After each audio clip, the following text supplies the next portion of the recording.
জামাতের সেক্রেটারিও তো হেরেছে। হ্যাঁ, আল্লাহর ইচ্ছা। যারা আল্লাহর আইন প্রতিষ্ঠা করতে চাইলেও তার হারলো কেন? জয় পরাজয় আল্লাহর হাতে, আর ভোট তিনি দিয়েছেন ভোটারের হাতে, আর গোপনীয়তার শর্ত হচ্ছে সংবিধানে লেখা আছে। জয় পরাজয় কি সত্যি আল্লাহর হাতে? অবশ্যই। না হলে যারা আল্লাহর আইন প্রতিষ্ঠা করতে চাইলেও তার হারলো কেন? আল্লাহর ইচ্ছায় হেরেছে।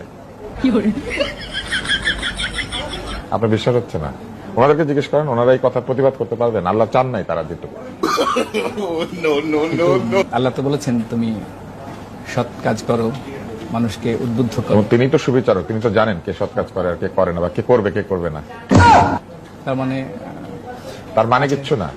আমি একটা কথা বলি, ধর্মীয় আলোচনার দিকে না, এটা ধর্মীয় আলোচনা না, এটা বিশ্বাস থেকে আলোচনা।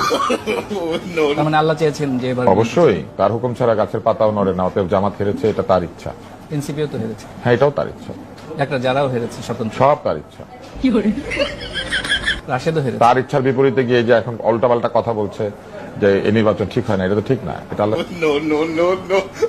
ভিপি নূর জিতেছে। হ্যাঁ, এটাও আপনি যতবারই বলবেন আমি এটা উত্তর দিব, ওনার ইচ্ছা ছাড়া কিছু হয় না।